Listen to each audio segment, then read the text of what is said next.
Hello, and welcome to episode 55 of Public Interest Podcast with your host, Jordan Cooper, where we interview politicians, activists, advocates, and others who seek to improve the state of the world. We're here today with Linda Kolko, president of the Women's Demcratic Club of Montgomery County, Maryland. How are you doing today, Linda? Just fine. Thank you, Jordan. Excellent. The first question I'd like to ask you is, what are you currently doing or what have you ever done to advance the public interest and why? Wow. Okay. Well, I think I'll start with just highlights of what I think I've done in my life. I think the first thing that I did that was important was I joined the Peace Corps. Really? I'd always been a volunteer growing up and as a kid, but I was very inspired by President John Kennedy about, his famous thing about ask not what your country can do for you, but what you can do for your country. And I was lucky. I had a very good social studies teacher in junior high in New York, where I grew up, and we did a project on the Peace Corps. So when I was in college, I met with Peace Corps recruiters, and I ended up serving in the Peace Corps as a math teacher in Belize and Central America. Huh. Yeah. And what was important about that was, of course, it really sort of formed my career. By that, I mean, I ended up working in foreign development assistance for the rest of my life. Wow. But I've always been a big proponent of volunteerism. Now, the first political campaign I ever worked on was Mayor John Lindsay. That's back in the early 60s. I was just a teenager. Mayor of where? Mayor of New York City. Mayor John Lindsay. Yeah, he was a Republican, but he was one of these very super liberal Republicans. Are you from New York City? I'm from New York City. I grew up in Queens. And we had these, the famous Rockefeller Republicans. Governor Nelson Rockefeller, Senator Jacob Javits.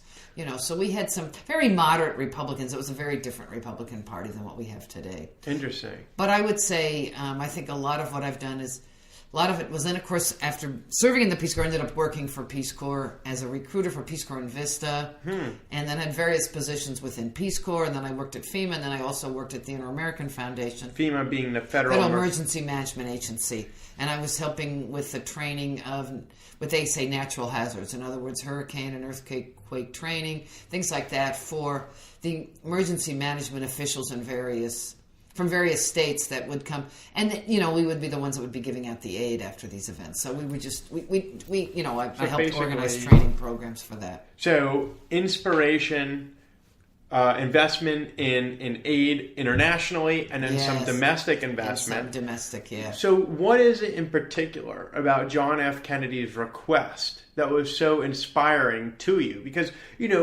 many voters often say to politicians, and perhaps rightly so, what can you do for me to make my life better? So what was it about Kennedy's message that resonated with you when he asked what you could do for your country? Yeah, that's a good question. Well, I think also I was raised an Episcopalian, and so there was a lot of teachings in our church about helping others. So, I do think that had something to do with it. But I just think the idea of Kennedy saying, okay, there's a big world out there, and we need to all be part of it, and we all need to contribute. And I was inspired by that. And since I had a degree in math education, the recruiters said, we won't have any trouble getting in. And it was one of these very easy application processes. And living overseas, the most important thing about that, and that's why I think I've wanted to continue all this public services, I was suddenly a minority in another country. And it was important for me to see how people in other countries perceived Americans. Now, this was in the early 70s, and so Belizeans really liked us and thought very highly of us. And they would have photos of John F. Kennedy and Martin Luther King in their homes. So, again, this is the early 70s.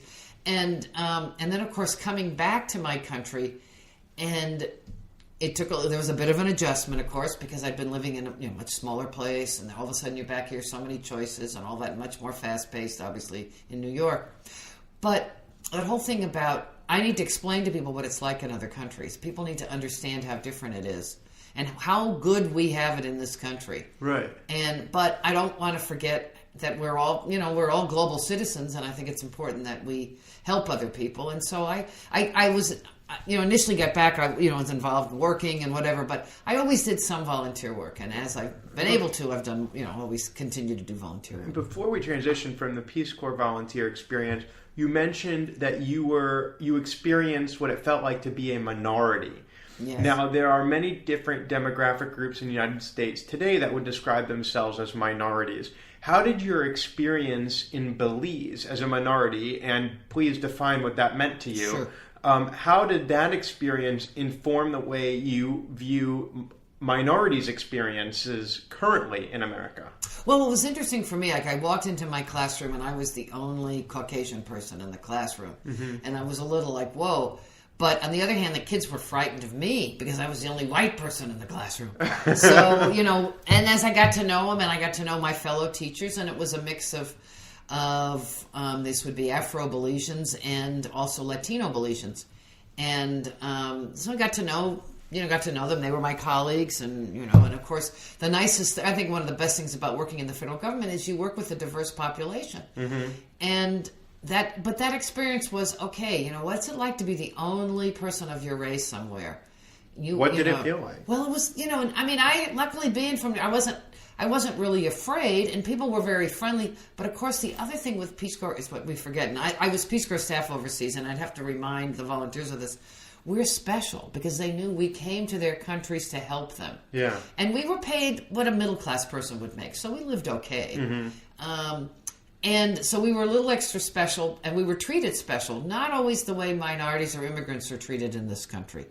But that stayed with me, and so I think it's been important for me to work with immigrant groups and also to work. Another big thing I'm interested in besides the political stuff is I'm involved in an interfaith network. We work on affordable housing and also trying to improve the after-school programs for children in Montgomery County. So how did your experience and your perspective that you gained in Peace Corps as a young woman working with minorities and understanding that perspective that it feels like to be kind of an outsider, how does that affect your current work, as you say, with Interfaith Works, with housing, which primarily serves a lot of indigent populations who are often minority demographics? Right, yes. Well, I think I also continued to have, again, through people I worked with and through the Belizean friends I had, I would have minority friends. So I'd be hanging out with Belizeans of African descent, and we'd go to a store, and all of a sudden people would look at us, and I'd say, "Oh, he's with me, so you don't have to worry." Or I was with a girlfriend once, and the sales people looked at us, and I said, "Yes, we happen to be friends, and we're together." Now, this was all sort of late 70s. I think what I'm happy about today... You're talking about New York City at that point. New York, yeah, this was pretty much the New York area. But today, amongst young people, again, we live in Montgomery County, the most diverse county in the country. But young people today are used to having friends of different nationalities, and they're more comfortable with that. Certainly where we live, we're in either the East Coast or the West Coast. And I've only lived in either the New York area, Washington, D.C., and San Francisco in the U.S. And then I've lived in Belize and Jamaica in the Caribbean. And so I choose to live in diverse communities. And I think that experience with Peace Corps has encouraged me to want to be in diverse communities, and because of that, I do feel I've been pretty successful. So I think it's important to give back. And so the organization I work with is called Action in Montgomery, and it's a network of churches and synagogues, and we're trying to get some mosques to join us. It's part of the Industrial Areas Foundation. Remember the famous Saul Alinsky, the very famous community organizer, who said we should form community organizations. If we want to do community organizing, let's form it amongst groups. And often faith communities are a good group. We've also got in AIM, we've also got some unions. We've got some housing advocacy groups like Montgomery Housing Partnership, Habitat for Humanity. So we've got other housing groups with us. But again, and it's very much based on, okay, what can we do to help our community? Because let's face it, if we want to survive and thrive, we've got to help everybody. And so, okay, so you've been working to help everybody, and then now you're the president of the Women's Democratic Club. Right. Yes. So in addition to your career, where you've been in Peace Corps, you've been in FEMS, you've been elsewhere. You're working, I guess, primarily in two different capacities now, in a non-remunerated capacity. Sure, that's so correct. One is with the Rebuilding Montgomery and the Interfaith Works, and then the other is the Women's Democratic Club. So tell me how you got involved, especially having come from earlier in your life political activism with moderate Republicans in New York City. Yeah. How is it that you became active with the Women's Democratic Club? Well, I think when I was first able to vote, that was 21 for me. Anyway, my first presidential candidate was George McGovern. By the time I got to high school and college, I had moved to the Democrats. But what had happened, but I have voted for Republicans, in my adult life. Anyway, what happened for me was when I graduated from college, when I retired from the federal government in December 2011, I was very inspired by President Obama, and I did some work for him while I was still working. But I had a pretty intense job, so I couldn't do And what was your much. job? The last place I worked for 20 years was the Inter-American Foundation. It's an independent federal agency that gives grants to community groups throughout Latin America and the Caribbean, supports self-help community development activities. Kind of building upon your previous Exactly. And I was the program vice president of operations, and I was interim president. So I had a variety of positions there, and they were all pretty intense. Because it was a small agency. Anyway, and I had decided when I retired in December 2011, it was 40 years of federal service, I wanted to work on Obama's campaign. Right. So on his re-election campaign. So I signed up, and eventually I became a neighborhood team leader for Tacoma Park, where I live. And the Women's Democratic Club at that time would contact us and say, if you're holding phone banks or canvassing, let us know and we'll promote them. So I was very pleased that they were very supportive of us. So they sent me a flyer about some event they were having on advocacy work. So I went to the event. It was so well organized. I thought, this is a great group. So I signed up on the spot. And then of course they reached out to you. Yeah, they reached out to me. Distributed grants. They reached out to me to recruit volunteers to help elect Obama. Okay. Yeah, they had contacted me when I was not even related to your work. No, I was retired, and I was the neighborhood team leader for Obama's campaign. I see. And I was hosting phone banks and recruiting people to canvass for President Obama's 2012 campaign. Re-election, yes. Okay. And so they contacted me and said, we will promote your phone banks and your canvassing amongst our members. So I said thank you, and some of the members came to my house, etc. So I was very pleased, and so then you get on their mailing list, as you know, and I got an invitation for an interesting program on advocating for health. Now, health, of course, this is when the Affordable Care Act had just passed. Yeah. And I thought, well, this will be interesting. Let me go. And I went with a friend, and I was so impressed. I joined the club on the spot.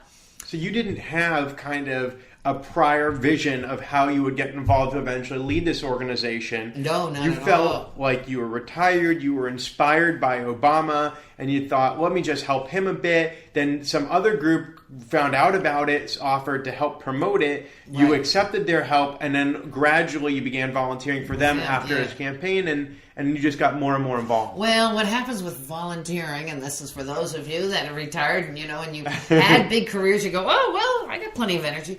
Anyway, so of course, they have wonderful lunch programs. So I went to one of their lunch programs with a friend of mine, and it happened to be Washington Post journalist E.J. Dionne. And my friend sat next to one of their board members, Lucy Freeman, and he talked me up to her.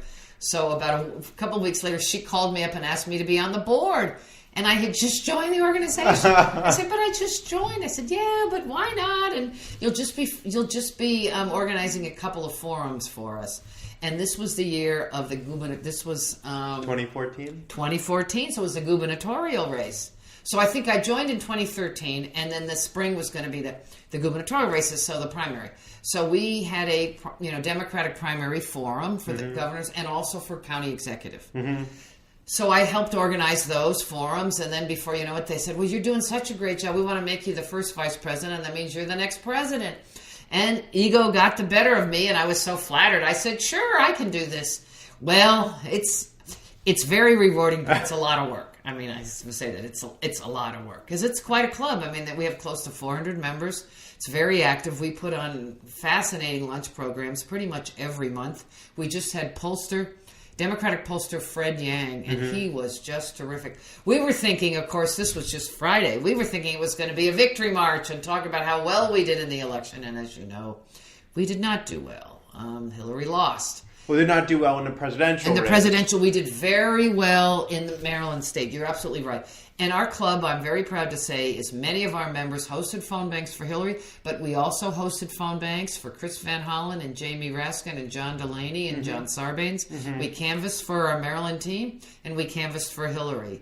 And we worked very, very hard, and we're happy about who won in Maryland. We're obviously disappointed about what happened with the presidential race. So you've given a lot. What keeps you going? How do you're in retirement, you think, well, gosh, I've worked so hard on my whole career, now I can really kick my feet up and relax a little bit. And now you say that you're working so hard as president of the Women's Democratic Club. Why do you keep doing it? What keeps you going in the morning? Well, I have to say, besides that, I'm on the board of my bike club, and then, as I mentioned, this other interfaith group, Action in Montgomery, right. and I'm involved in a variety of other things. Yeah, I do keep busy, but I like to be busy, and I like what I liked about my work. I was lucky. I felt very rewarded within my job. And the last job, as I mentioned, was a grant-making agency. I would get to visit the grantees, and you get to know and you see the rewards of the work and how they spent the grants wisely. And so I have to say I do enjoy the work of the Women's Democratic Club, and we have had many successes. Our programs are well received, right? And we do a lot of advocacy work now with the county council and with our state delegates and senators. And just this past week, as I mentioned to you, our Montgomery County State Delegation has a priorities hearing every year, and they hold it in the Montgomery County Council building, which is great. And you get 3 minutes to talk, and we told them what we are advocating for: working families, criminal justice, healthcare, children and youth. But anyway, the bottom line was, when we were done, and they knew who I was because we've advocated up in Annapolis, and some of them came and talked to us later and thanked us for what we're doing. So if you see some results, let's face it, we all like to see results of our work. And when you have Senator Susan Lee coming up and saying, "Thank you, you're advocating for some good things here. I think we may pass the equal pay for women. We may pass some of these other things this year, and it's helpful that you're there fighting for us." And we were also talking about issues related to domestic violence and rape. But it's important you see, okay, it's worth it, because you don't want to just keep, pushing and nothing happens. But so how did you arrive upon this laundry list of items that you're advocating for? What are some of the items, and why did you choose them? Well, we have an excellent advocacy committee, and our two co-chairs are one of our vice presidents, Fran Rothstein, and also Emily Shetty, who's on the Montgomery County Democratic Central Committee. Two of them they've done a lot of advocacy work, with other organizations and just in their own careers. Yeah. So we have a committee now. They have a committee, I should say. It's a club, and they're the co-chairs. There's probably 20 women on that committee, and they're broken up into the areas I mentioned: working families, criminal justice, education, just take one of them, etc. Well, let's look at working families. Okay. And what we do is we work with other strong advocacy groups, and we find that works well for us. So there's a Healthy Working Families Act and the Fair Scheduling Act. The Fair Scheduling Act is where some people that work in retail and also in restaurants, they may work on Saturday for 10 hours, and on their way home they'll find out they got to show up Sunday morning very early. And they don't always know their work schedule, because it changes every week until maybe a couple hours before. And if you're a student or you have another job, it's just very, very difficult. So we have, along with Senator Lee and other of our delegates, have been pushing to try to get where you can give people at least 2 weeks' notice, and they have some sort of sense of what their schedule is going to be. And we would like to increase the minimum wage to $15 per hour. Okay, and how have you been addressing the opposition that has been raised in response to these issues? Because obviously, whenever you advocate for one thing, there's going to be somebody who opposes it, and of course, the legislators must consider what's in the public interest, and so you, I imagine, might have to work with those who oppose it to try to come to some agreement to get something pushed forward. So how do you... Well, I think what our strategy has been, that's a very good question. What our strategy has been is we provide the arguments and the advocacy for the delegates that we think are going to be friendly. And we do send letters to the other delegates and to the other senators. So we will write to Republicans. I mean, there's one I know there's one that's very tough. juveniles that commit crimes under the age of 18, some of them get this life without parole. Well, I mean, you commit a crime at 14. Are you really a full adult at that age? Do you fully understand what you've done? So we wrote some letters to all the senators and delegates that were on the committees that were reviewing these. And we got some tough responses back when they just said, we understand, we appreciate what you say, but sorry, no. But I think our advocacy helps the supporters more to say, well, we've got you. We've got this. We've got a coalition of activist Democrats in Montgomery County that are very interested in this, and therefore we want to support it. And, hopefully we've also got, like in the health area, we've got several retired nurses and other healthcare professionals that really do the research. And so they have some good, strong arguments for what we're doing. We have some retired educators on our committee too. So they do provide some good information. But again, all we can do is put the pressure on our, on our elected officials. Right. Okay. So when you let's talk a little bit about the Interfaith Works volunteer work that you do. Sure. What do you do with them, and why did you get involved, and what are you really doing with them? Well, what happened was I'm a member of a Presbyterian church in Tacoma Park, and our pastor. And we have very involved, it's Tacoma Park, so you can imagine. So we're involved in a lot of different activities there.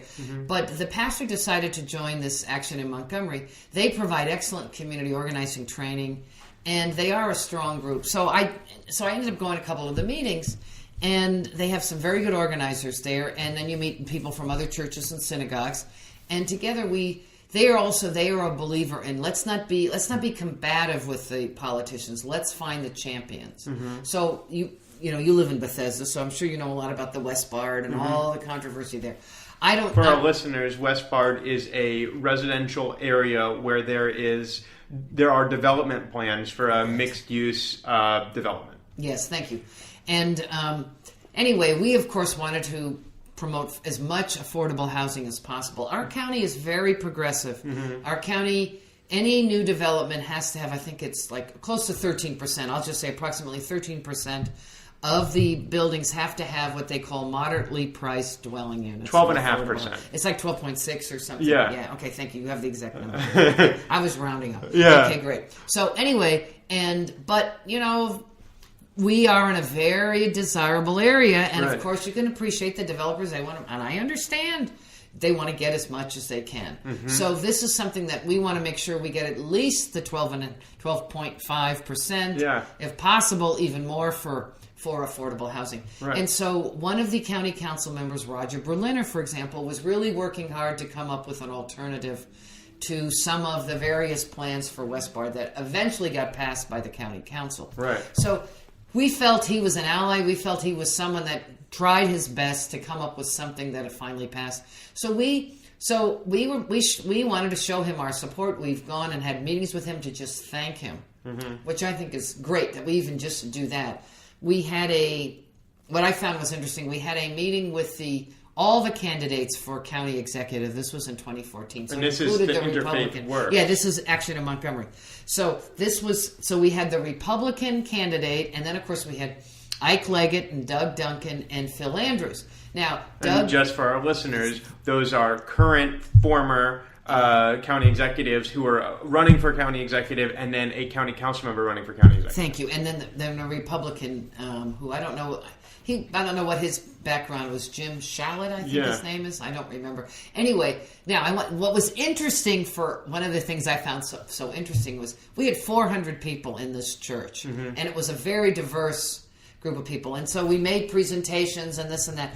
But what was interesting was for the three Democrats, they've been at forums like the forum that the Women's Democratic Club put on where we had 200 people or so. Right. This Republican had not been at any event that had that many people. He was so excited. And Ike Leggett's like, how many more forums do I have to go to? Yeah. But anyway, but I just found it interesting. But again, very respectful, but we said these are our issues. And we were talking about affordable housing, especially for seniors. So things like that. Yes. I want, now that we're approaching the end of the podcast already, and I want to just wrap it up with a final question. I think it's very interesting that you had so much of your career focused on international issues, right, and you were going to different countries and helping communities around the world. And yet, in your retirement, you've become hyper-local and very interested in very Montgomery County specific, not even state issues and still not national issues, let alone international issues, but very local issues. How do you, when you reflect upon that transition, how does your time that you spent working on international issues inform your ability to work on local issues, and why do you think that after spending so much time abroad, you've turned and started focusing locally in your own community? Well, that's a good question, but I have to tell you, just so you know, I'm also the treasurer of the board of the International Institute on Race, Equality, and Human Rights. It's still in your system there. Yeah, I used to work with global rights, and this was in my previous job. And anyway, somebody there formed a new organization, and I'm on their board. But I think what is important, and that's a very good question, is the work of the last 20 years, and also with Peace Corps too, I saw the value of communities working together.